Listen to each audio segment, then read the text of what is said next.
Three, two, one. What's happening, everyone? Welcome back to the greatest podcast you've never heard of. It's MC Podcast in episode 133, I think it is. I should start knowing what number it No, is I know, before mate. Because you know what it is? You really bravely try to say it as well every time. You get to the 1 and the 3 perfectly. Episode 130. Shit. I should just mumble the last number. Episode 130. Yeah. There you go. Don't say the episode. Just say a new episode. New episode. Boom. New episode. Done. Tyrone McKenna, Stephen. Nice fella. Great actor turned boxer. Good actor turned boxer. That was so strange because before we obviously do these here, we quick search about his career and stuff, and it comes up his name and says actor. I'm like, it's obviously a mistake. Then no, he actually was. He's obviously the star of the Mighty Celt, is it Mighty Celt or Celt? I think it's Celt, yeah. I said Celt, and you said no, it's Celt. Now you're like an idiot. Yeah, you do this every time. Every time. Let's start from the start again. Yes, so in this episode we have Tyrone McKenna on it. So he's obviously a professional boxer from Belfast. Obviously, he's a / actor who acted in the Mighty Celt with Robert Carlyle and Gillian Anderson, which is hit the fucking ground running. Like the first movie starring with Robert Carlyle. Like Jesus Christ, as we said on the podcast, actors would kill to have a movie with them. You know what I mean? If that's the pinnacle of any actor's career, it's pretty high. But for him to do it straight off the bat, anyway. But now he's a boxer, professional boxer. I think he's 24 professional fights, 21 wins, 2 losses, and a draw. And it's something I want to ask him on the podcast. That fucking draw, that would annoy the hell out of me. To be fair, just like hold on, one second, right? We're pre-recording this intro, and you didn't ask him about this draw. So what the fuck are you talking about? So why are you telling people in the intro? I want to talk to him about this. No. I wanted to talk to him about it. I didn't obviously bring this up because again, Zoom give you a fucking a limit of time, and it's very off-putting when you're trying to have a conversation, and it's like you have 5 minutes left. You're like, hurry up, fucking say something. but that one draw, how is there a draw in boxing? Sorry. Like, someone's landed more punches. It's like being a draw in cricket. Cricket scores like 300 to 400.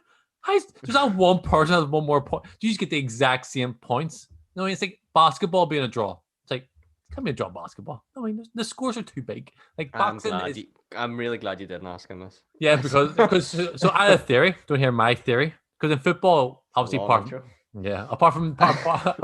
from like the league football, if you have like a cup game, you have penalty shootouts. So I'm thinking this here. Hear me, Stephen. Don't know if it's a stupid idea. It's called punch out. So if it's a tie at the end of the fight, each boxer, they flip a coin. So he goes first, gets one free punch at the other person. Right, hold on. Let me just explain. Right, this intro is supposed to get people excited about listening to the podcast. And I'm bringing up things. Talking about a punch out on boxing. But imagine at the end of the fight. So I don't say it's me and Tyrone because I wouldn't get to the draw. 2 fighters, and they put their hand behind their back, and one has to just whack. And if he stays up, your turn, and then he gets knocked out first, and then that's it. I'm just you don't manage anything, do you? Like, you don't make decisions, you don't. No. Just make podcasts. Okay, you just. I don't have a bank account because I can't. I can't trust myself with my money. That's fine. Anyway, enjoy the episode, folks.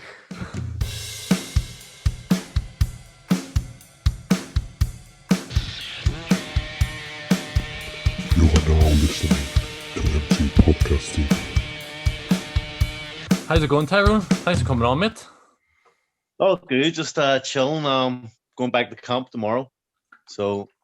Do you have an upcoming fight happening, or? If possible, 90%. I've said agreed to the fight. I've actually got like 2 or 3 fights offered to me. In the really? Space of, so I've agreed to all of them. I need to see figures, which one's best for me and stuff like that. So I'll get one confirmed in like probably 2 days. So 3.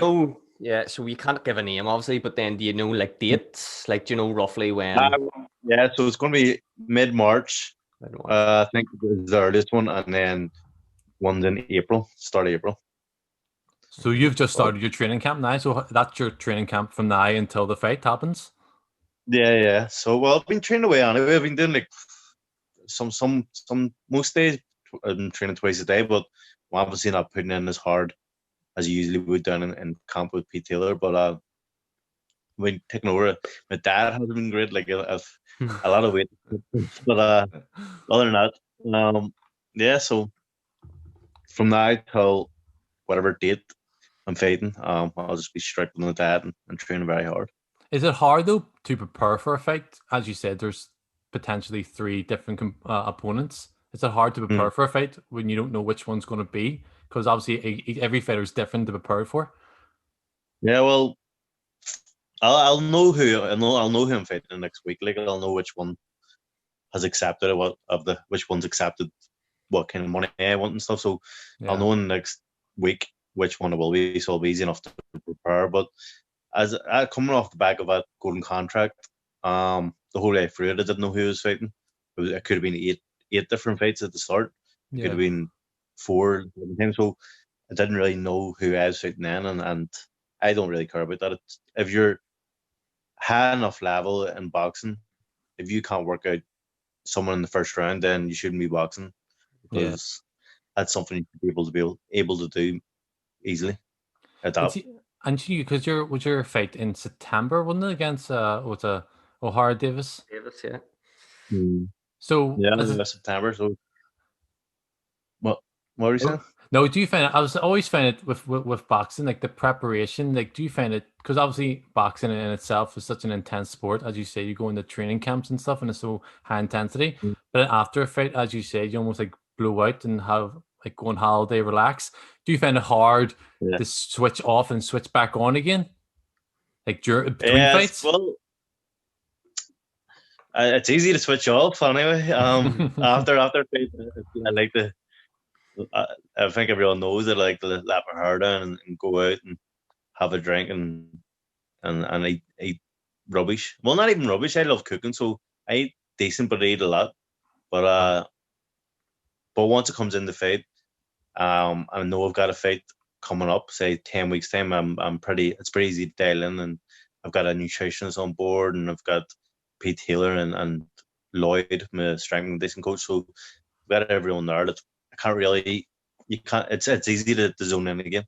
See, can I ask, how far away, see, between camps and say you don't have a fight, how far away would your actual normal walking around body weight be to what you actually fight at? Is it, because I know some fighters, they have to cut, 10, 20, 30 pounds. Some fighters only eat, like, they fight sort of roughly where they stand. What about you? Is it usually a big cut? Well, it depends how regularly you get a fight, but since obviously COVID, it's a bit harder to get a fight. They're a bit spaced out a bit more. So I've had 3 months off there, and I've been training away. It's hard to train and stay motivated when you don't have a fight and you don't know when you're going to be fighting. Same with the diet. It's very hard to diet unless you know you have a fight and stuff like that. So even if I say I'm dieting, it comes in any time and I'll have a packet of crisps and a packet of Jaffa cakes or something. So,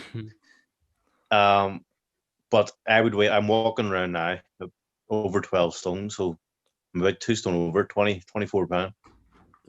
I'd never touch a Jaffa cake, mate. They're rotten. But here, Tyrone, you're talking about that. Yeah. Talking about that Ohara Davis fight, that must have been hard to take. I didn't watch it live, but I've watched highlights since, and I still find it was quite a tough call. Like, it could have went either or. And saying that, I know, like, sorry, go ahead.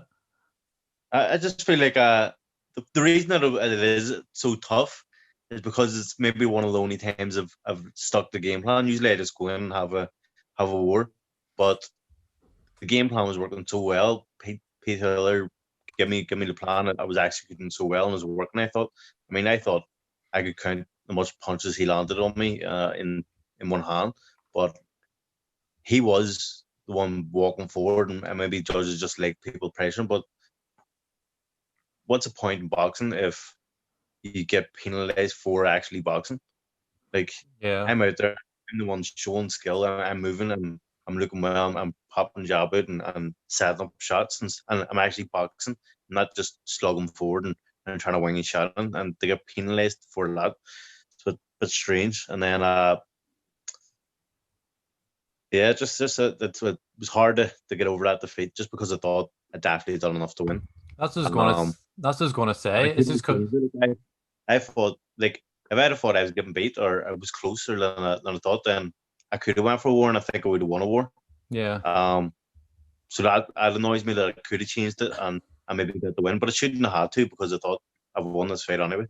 That's what I was thinking as well, because obviously getting beat is obviously frustrating for any competitive person, like, but the manner of that there and obviously the intensity of that build up between you two, like how much of that was actually real? Like you two were going at it for ages, like across social media and of course beforehand and all. It all starts off fake, obviously, or not fake, but not too intense or real. But after like 2 or 3 or 4 years of going back and forth, you begin to hate the guy and hate each other, and it does become very real. And I didn't like the guy for them 3 years, but once you fight, I think it's over with. It's done. It's out the window. Like, you've done what you've said you're going to do, and you can't really begrudge him on after that. So that's that. Although, Was he as tough as you thought he was, or maybe was he tougher than you thought he was? Maybe during the fight. no, I just like. Well, I don't know if he was tougher or not, because my game plan was just about boxing, and I thought that's what I done. I didn't need to really see if he had a heart or if he was tough or anything like that. But if I fought him again, it would be a completely different fight. I would go for a war, and I think I would easily win. But I doubt he would go for that fight again. Because there's a famous like video of him getting interviewed at the back of somewhere beside a van. And I watched it the other day, and you came running out to him, and I thought at the time you were kind of buddies, and there was a bit of crack because you came flying with almost a headbutt. And then was that all real? Was like, were you seriously going? Obviously, you couldn't fight him, but you won't really want to fight him? It was all real. Like, I was warned the whole week that I can't do anything with Ohara, and I was in the back of my mind when I was going out to him. Like, he gripped me against the van, and I remember thinking to myself, did I whack him here? But I knew if I whack him in the middle of the competition, so I was like, no, fuck. And then lucky enough, Coogan interjected. Aye, because the cameraman or here holding the camera perfectly, he falls, but it falls away, so you can hear you two slabbering at each other, but you can't see him. Like, is this all staged? I can't see anything that's going on here. It looked so staged, like, but no. But like here, before in preparation for this year, I started like obviously watching interviews with yourself and all too. And a question I really want to ask you: see the persona of a boxer now, is it so important, or does a boxer need like a personality now to make him stand out? Because I feel like every boxer is like that now. Like, no, talk shit. I think it helps, but even before the cameras and when I was an amateur, I was always like that anyway. Like, I used to go on Bebo and find out who was and mail them and Bebo them and slobber them and say shit to them over Bebo. And I didn't, like, no one would have even seen that. I just love entertain. It's to entertain myself. That's what I do. I entertain myself by doing all that stuff. And it does get you a bit of more notoriety, and people follow you a bit more because you are entertaining outside the ring. I think for any up and comer, if they want to make themselves known or something, they have to be a bit more talkative and a bit more confident in front of the camera and even like my fighting style. Like, I don't need to fight like that. Like, I usually am in wars. I don't need to have wars because I am 6 foot and I can box. But I do because it's entertaining, and that's what gets you fights. Do you think, see the trash talking, and because sometimes it's hard to tell. Sometimes, you know, is there real hate there? Is there not? Is it always to promote the fight, or do people just get carried away, or do you think sometimes it gives you a bit of a mental edge? Is it easier to prepare for someone you really don't like? Because it is tough. It's a grueling camp. Yeah, I think it's all a bit of a mix. It is easier to train for someone that you hate, and there's been fights I've had that they aren't a big level, like Sean Cray. Me and him went back and forth on social media before, and I swear to God, I hated that guy with a passion. Like, I awake at night just fucking thinking I'm going to kill this guy. And getting up in the morning was easier to train because you knew you couldn't lose against this man because of all the stuff you've been saying. And So it does make your camps more intense and easier to get up in them early mornings. But I just say, like, you don't know if the hate's real or it's just to promote. I think at the start it always is just to promote, but after 10 weeks of just thinking of, you see, during camp you're just thinking of one person all day. Like, you'll be thinking about this like every second of all day. So after a week or two of just thinking of beating this guy up and what he's been saying, it really does get under your skin, and you want to destroy him. I think that when it first really annoyed me, I think it was during like Deontay Wilder and Tyson Fury fight. I think it was the first one, because beforehand I think both of them really wanted to fight AJ, and I was like the money fight. But they ended up fighting each other, and they started praising each other. So I like basically saying like, "Oh, we're the only fighters who want to fight each other. Like, we're the real deal," and all. I think during it they realized like you need to stop praising each other and stop talking shit. So like almost like a complete switch that like all of a sudden they started hating each other and all too. But then after the fight, they're like, I think Tyson Fury kissed him and all too. It was like, oh, come on, this even look. It was a good fight, but it even looks so fake this year. I think that was the first time I noticed that. I think after the fight as well, there's a relief that it's all over and it's all done, and whatever is said was said, and you do just end up not like, you just forget about everything you said to each other, because you know it is more or less just the build of a fight at the end of the day. But at the stage that you're saying it, you do hate him. But then after the fight, you know, it was a promotion thing, and it was a business, and it isn't really personal, and you automatically just think, all right, and that's all right. But it must be considered now like a bit of an art form, like talking shit. Because look at like someone like Floyd Mayweather, especially like even Conor McGregor in the UFC. Yeah. Like no one can do it as well as Conor McGregor, and that almost in itself is a skill. Because I know if I was a boxer or not, sort of, I could never do that shit. How quick-witted he is as well. Yeah, there's people who can't, like, on the spot think of stuff to say, or they get flustered, or they actually see in front of, like, say I'm talking to you, or I'm talking to another interviewer or one-on-one camera. It's so easy and relaxed to talk away and talk shit and stuff. But see, once you're on that like stage in front of like 20 or 30 media people asking questions, it's a different fucking type of nerve you have, and it'd be hard for some people, I think, to even speak in front of that kind of crowd. Never mind like be witty and smart, and so it does take a skill. It does. Do you find it easy enough? Or are you happy? Are you happy enough talking in front of people? I love it. It's one of my favorite things. I get nervous talking this podcast. Never mind talking in front of hundreds of thousands of people. And most of the time, it's just me and you doing the podcast. I know. There's no one else on.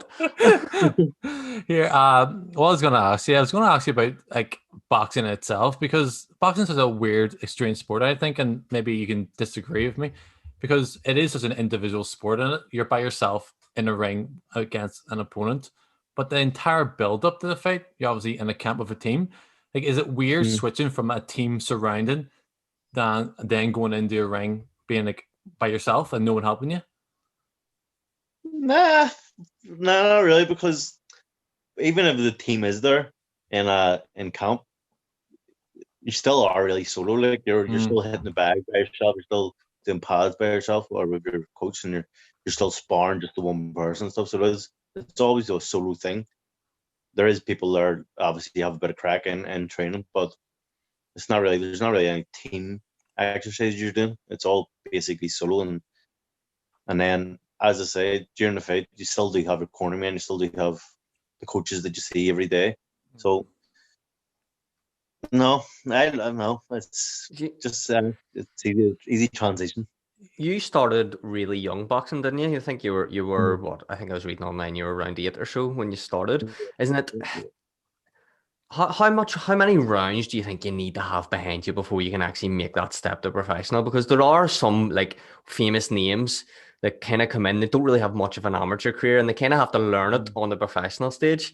Do you think the fact that you had such an amateur career, it really helped you make that step? Yeah, definitely. I think being young, it's easy. It's so much easier to teach a young person how to do stuff. Never like if an 18-year-old comes to you, it's a lot more difficult for them to be able to pick up stuff. But if you're in the boxing club from you're 8 years old and you're constantly doing it, and it's what you're surrounded by, I think you pick up things a lot easier. But that's not to say that people who do join boxing when they're 16, 17, 18 don't become lethal. I mean, they could be natural. They could be Yeah. naturally skilled. But I think it is obviously better to start young. But I don't think it's the. And also, see in America, a lot of lemons don't even have amateur fights. They just. Yeah. I was over there for a couple of years, and there's loads of people in the gym, and I would go up to them and say, when's your next fight and stuff? And he said, no, I'm not fighting. I'm just going to turn pro. And they're in the gym twice a day, every day for years and years since we're like 12 to 18 until they can turn pro. So they're just focused on turning professional, and I think sometimes that's a better way because they aren't in amateur. You have the completely different style. You have to punch, not get hit, and move, and it's not about power enough. But the Americans are raising their 12-year-olds, 11-year-olds To go pro. to go pro, so they're flat-footed. They're ready to knock you out, and they're just thinking about how best to be a professional, not an amateur. See, we had Paddy Barnes on, and he was telling us how the sheer difference between amateur and boxing, it's almost different sports. Like he's like, it's like for an amateur fan or even anyone who's just a casual fan of boxing, I don't even think that's clear to a lot of people that amateur boxing and professional boxing is massive. It's exactly like this. It's like pool and snooker. They're kind of the same sports. One's a long technical game, one's a fast-paced game. And that's exactly the way boxing is. Pros like snooker and amateurs like pool. How did you find the whole transition from amateur to boxing? Because talking to Sean McComb about it, he said he actually prefers professional boxing because, as I said, it's slower. I think he said. Yeah, it took me a long time, to be honest. I didn't know how people could do 10 rounds. I was still in an amateur mainstream, going out and throwing loads of punches and powering every punch and stuff, and I was always burnt out by 3 rounds or 4 rounds, and I was like, how do people do 10 rounds here? But after a while, I think when I moved to MTK and Marbella, I started realizing you need to slow down and stuff. And I love professional boxing 10 times more than amateur. Like, was your first few fights in America? If I can remember. Yeah. Philadelphia, yeah. Why? Atlantic City. Was that because people always talk about going to America? That's when you start making it, not you. But your actual career basically started there, and then you started doing your fights here again, like more recently. Why was that? Why was that decision? Well, I wanted to move to America to live, and I was obviously boxing at the time. I said, you know what, I'll just go over there, go to a boxing club, and maybe turn pro out there just for the crack. And it wasn't really anything serious. It was just like, fuck it, I'll make a bit of money. I'll stay training and stuff. But just get a job out there and maybe live out there. But things didn't happen like that way. And I had my first fight over there, and then I had to come back home. My girlfriend was pregnant, so we had her baby. And then I decided I'll just work in LBM, it was called, a call center. The worst job in the world. That was terrible. And so I was working there, and like 2 months in, just got a phone call randomly from some fella, said, do you want to go over to Philadelphia? I'll pay for a monthly wage, and you can go over and train and be a professional boxer again. I said, fucking right. Left the job straight away, and I went over to America, and then that was about it. Back. But I was going to ask you, like, what's your opinion on the boxing in general? I know like the Belfast boxing scene is pretty good. So much fighters coming out of Belfast recently. But as a whole, because we talked about this with Sean McComb about it, and he talked about the corruption from the top down. And obviously Sean's only he's only 11 fights into his professional career, but he says he's already noticed the corruption from like amateur to professional. Is that something that you've noticed? What do you mean? Like what kind of corruption? Sean's he's a bit of a free speaker anyway. He was talking about basically, obviously personal experience. He was talking about like when he was boxing as an amateur, and he was like, I think he was going to the Olympics or not the Olympics. I know there's a lot of corruption. Commonwealth, sorry. Like loads of corruption in amateur. Depending on what club you're in, you get favors done for you. Or who like the president is Dominic O'Rourke. He allows a lot of his fighters to go to like championships or Larry's gets on Larry's team easier and stuff like that. But in professional, it would be the same. I mean, people would get looked after better if they're liked more or whatever like that. But I think that's in every sport and even in people's jobs and stuff. Anywhere, like there's always if you're liked better or you people are fond of you, you're going to get looked after better, aren't you? Yeah. Do you think boxing? I know boxing's become such a massive sport, one of the biggest sports in the world now. But do you think it's in a better place now than it ever was? Because for me, I think boxing's almost got like it's went too far. Too much. Like the biggest fights now are like these YouTubers. Like how do you like? You know what I mean? Like I know Conor McGregor fought Mayweather, and we all kind of that was funny but Conor McGregor's an athlete, professional fighter. Yeah, you know what I mean? It's not much of a jump for him to go to boxing.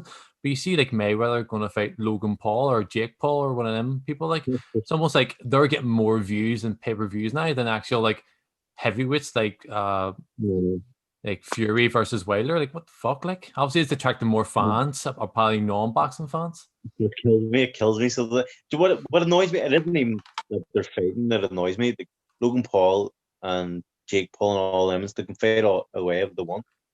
But what annoys me is they're calling out legends of the game.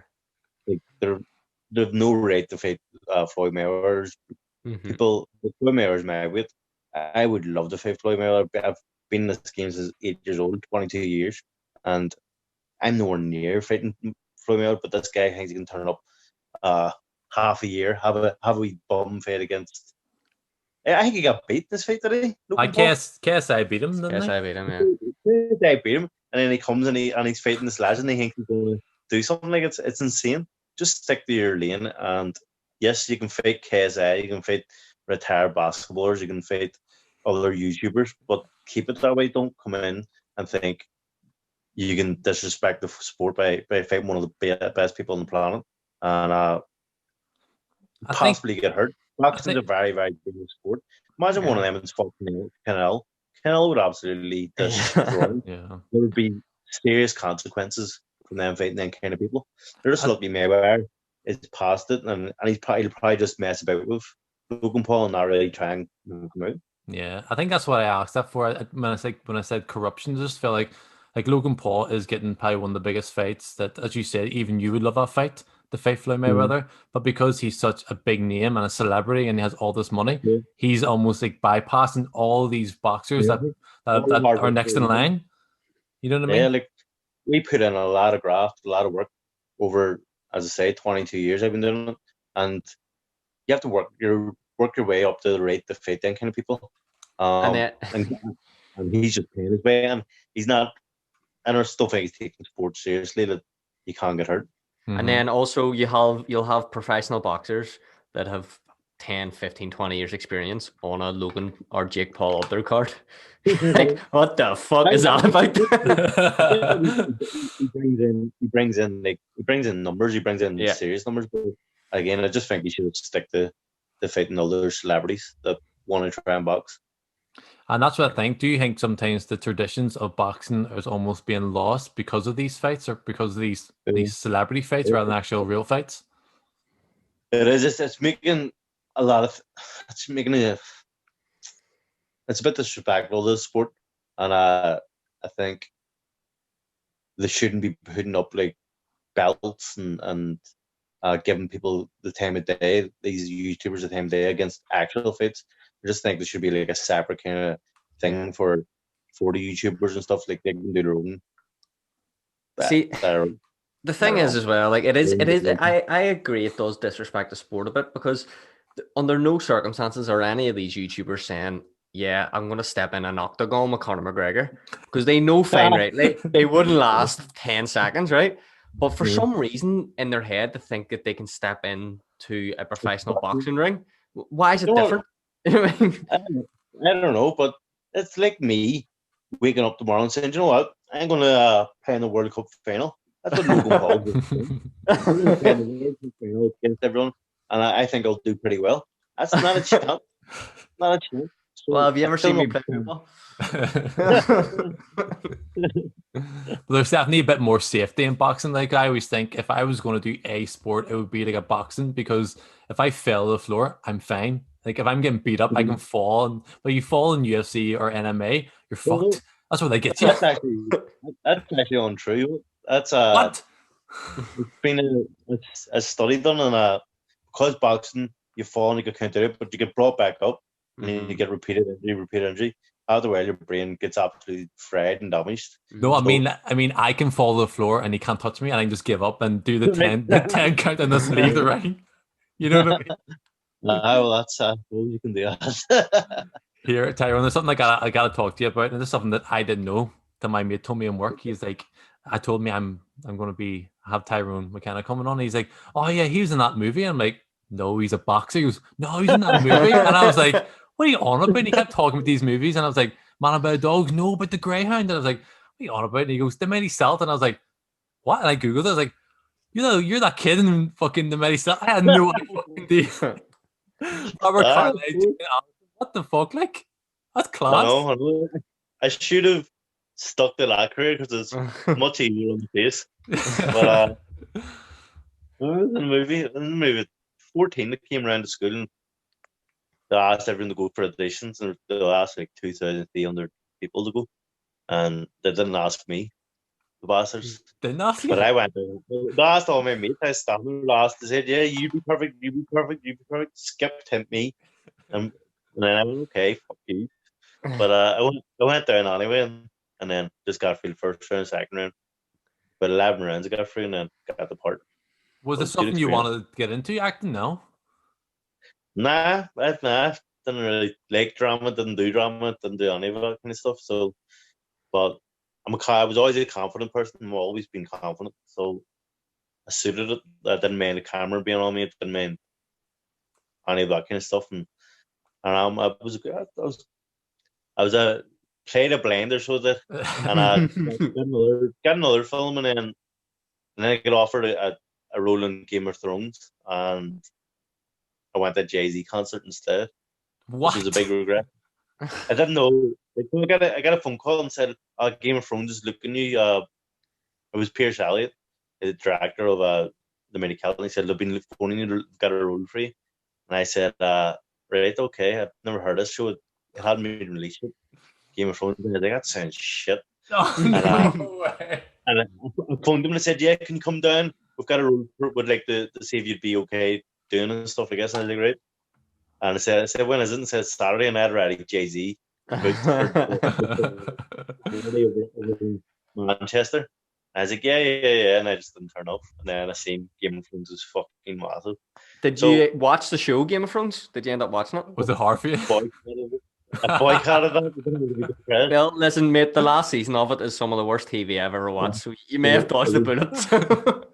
Yeah, that's why I didn't do it. I knew the fucking finale. Yeah. You seen that there was no ending in sight. You went, they don't have the ending sorted. I'm not going to play any part. Jay-Z's one.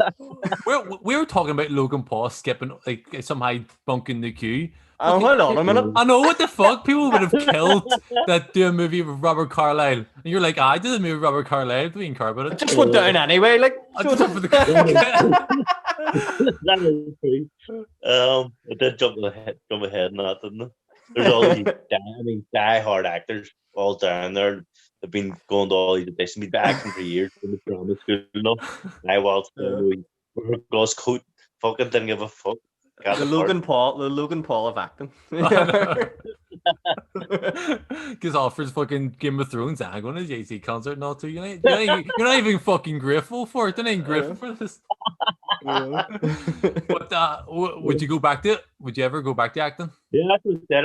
I was like 22 or 21, and I'd kind of stopped being a serious about boxing. I was drinking and I was going out with girls and stuff like that, and not really caring about boxing. And I wanted to start getting back into it. I said to myself, my life was going nowhere. I was sitting there 20, 21 or something, no prospects going forward. And I said, right, your class of boxing, your class at acting, pick one. Boxing is a short window, So I'll try my luck in boxing. If it go well, brilliant. I can fall into the acting at a later stage, but with boxing you can't fall back into that in a later stage. So Yeah. just to say I'll do boxing first, and if it goes well, I'll stick at it. If not, I'll just go into acting. Yeah, if your boxing career is going to the toilet, just text Robert. Uh-huh. Yo, Rob, remember me? Mighty Celt. It's time for a part 2. It's time for a sequel.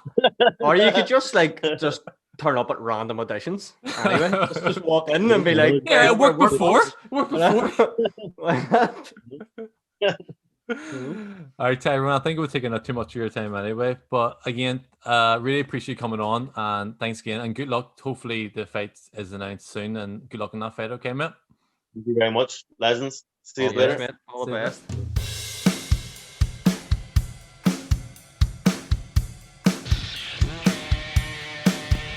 You are now listening to MCPodcasting.